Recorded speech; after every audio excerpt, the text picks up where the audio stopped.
There are books that teach you how to speak, how to win arguments, how to get attention.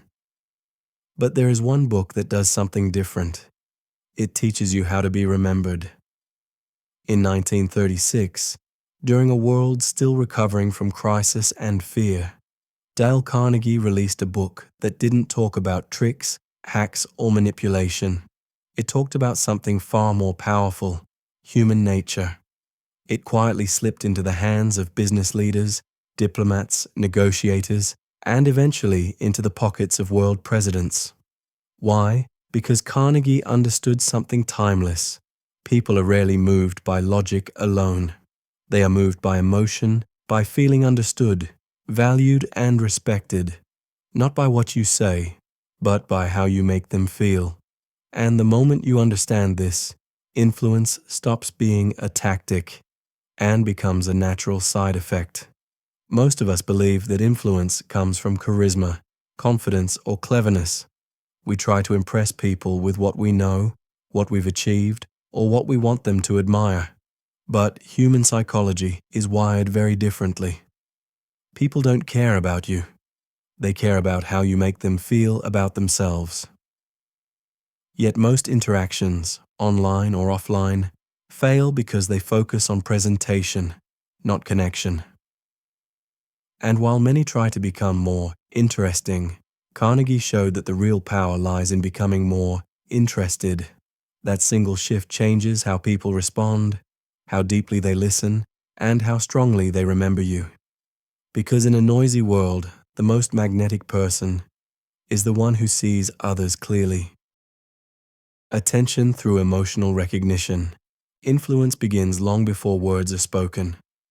Whether in a conversation, a negotiation, or even in a YouTube video, attention is not captured, it is granted.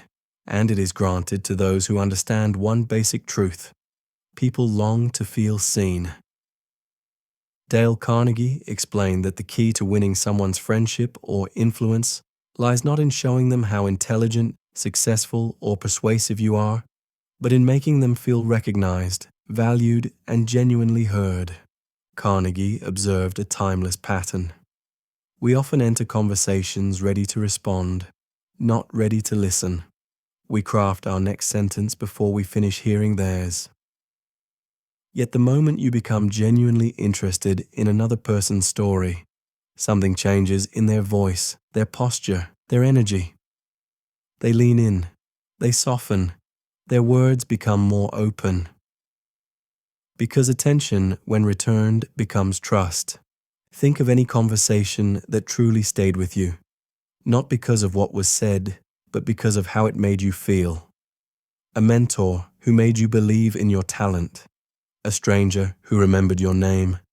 A colleague who asked how you were doing and truly meant it. These moments stay not because they are grand, but because they are deeply human. Carnegie wrote, "You can make more friends in 2 months by being interested in other people than you can in 2 years by trying to get other people interested in you." In modern language, connection beats presentation, and in a digital age, that principle still governs everything: views, clicks, influence, loyalty, persuasion. People don't stay because of information. They stay because it feels personal. Even the YouTube algorithm behaves the same. It rewards content not just for getting attention, but for keeping it. And attention is kept when a viewer feels understood, when they hear something that reflects their experience, their aspiration, their emotion. The human mind does not remember messages. It remembers moments of recognition. And that is the first signal of influence.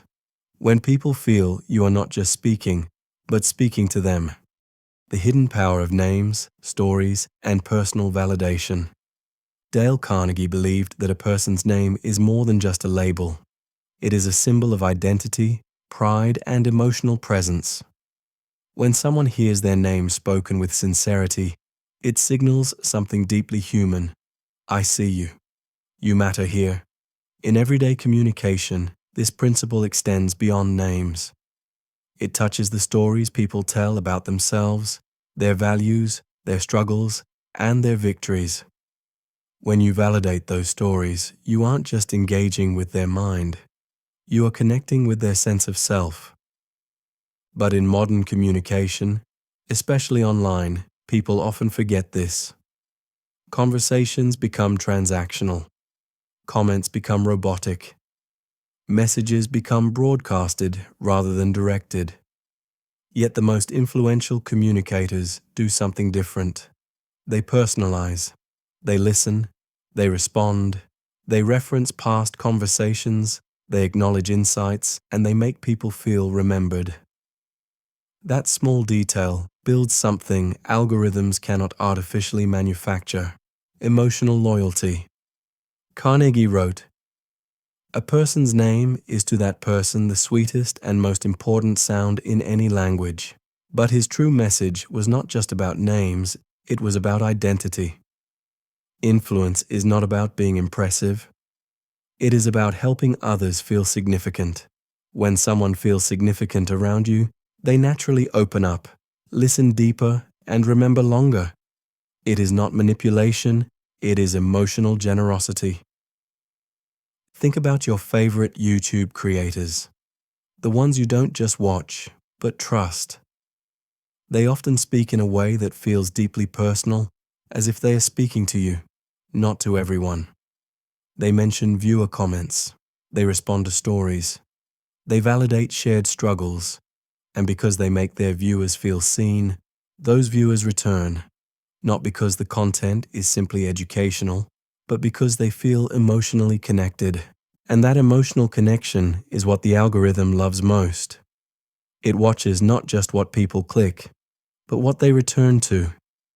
Not just what they view, but what they feel compelled to stay with.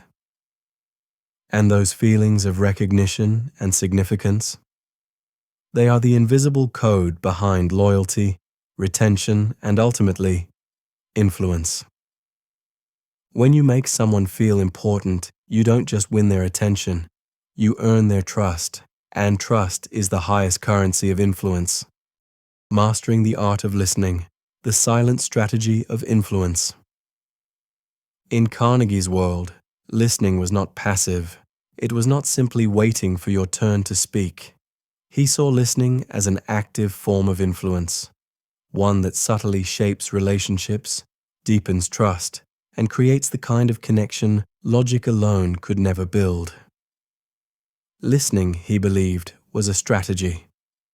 Because when people feel they are being heard, they willingly reveal not just their words, but their motivations, their fears, and their emotional needs. Most people listen to respond, not to understand. But strategic listeners, leaders, negotiators, great communicators do the opposite. They listen to discover what a person actually values.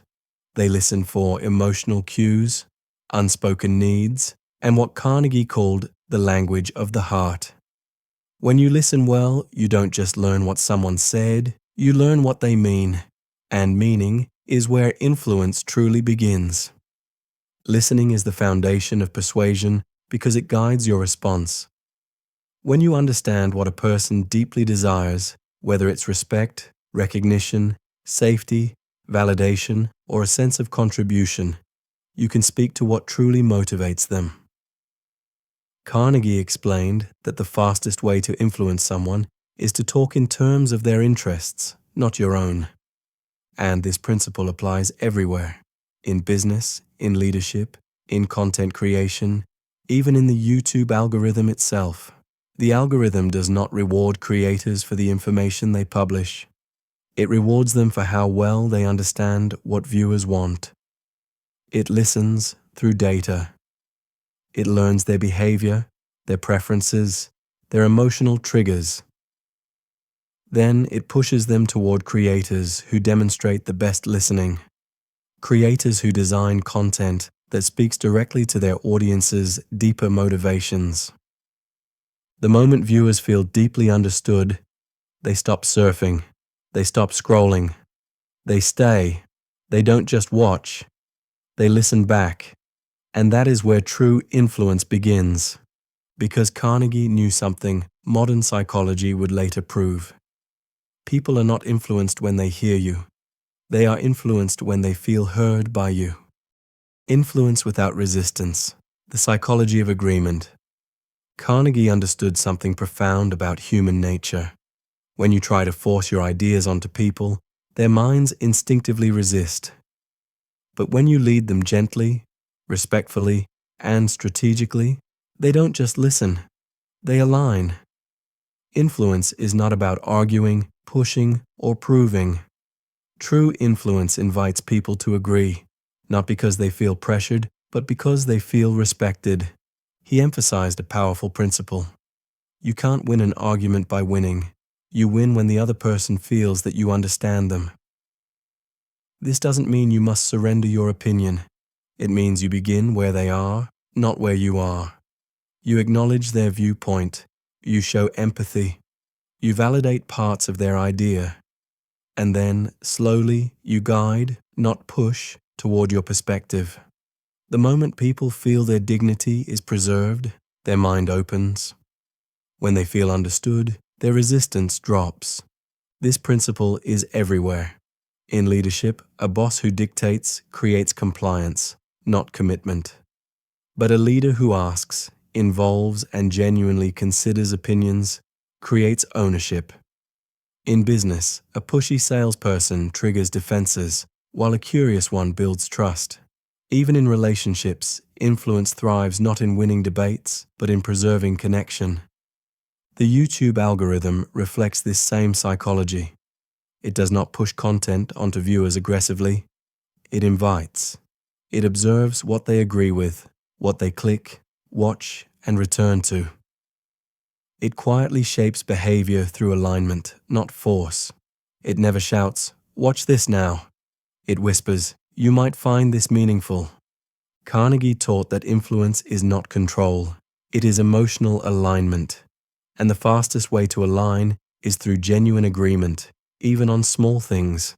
A nod, a shared value, a mutual goal. Because agreement builds momentum, and momentum builds trust. The greatest communicators don't try to be right. They try to be aligned. They don't try to win arguments. They try to win people. And that, Carnegie believed, is the art of influence. Not overpowering someone's mind, but making space in it. Making people feel valued. The ultimate retention trigger. Carnegie believed that the deepest human desire is not wealth, success, or recognition. It is the desire to feel important, not in a loud, attention-seeking way, but in a subtle, internal way. A person wants to know that their presence has meaning, that their contribution matters, and that their existence leaves something of value behind. Be hearty in your appreciation and lavish in your praise, Carnegie wrote. But he didn't mean shallow compliments or empty flattery. He meant something far more powerful, genuine appreciation. Compliments speak to actions. Appreciation speaks to identity. A compliment says, "You did well." Appreciation says, "You are valuable." In conversations, that means acknowledging effort, not just results. In leadership, it means recognizing progress, not just perfection. In relationships, it means thanking people not just for what they do, but for who they are. And in communication, it means crafting messages that make the listener feel emotionally seen. On YouTube, appreciation looks different, but it follows the same psychology. When creators respond to comments, reference their community, acknowledge shared struggles, or use phrases like, "If you're still here, you're part of the 1% who actually cares about learning," they trigger something deeper than attention. They trigger belonging. And belonging is the strongest driver of retention, loyalty, and return visits. It is no coincidence that the algorithm prioritizes content that generates not only views, but community interaction, comments, shares, repeated visits, personal saves, and long watch sessions. These are the digital fingerprints of emotional connection, the metrics of meaning. Carnegie would say, "You don't influence people by impressing them. You influence people by making them feel seen, heard, and appreciated. The algorithm has simply learned to measure that truth. Because when people feel important, they do something powerful. They stay, they return, and they bring others with them. The true genius of Carnegie's work is that it never promised shortcuts, hacks, or instant persuasion. Instead, it revealed a quiet truth. Influence is not an act. It is a presence. It is not something you do to people. It is something you become around people. The most magnetic individuals, online or offline, are not those chasing attention, but those who create connection, recognition, and emotional significance wherever they go. In a world obsessed with visibility, Carnegie reminds us that the real goal is not to be seen, but to make others feel seen. Because the moment you master that ability, influence stops being a skill and becomes a legacy.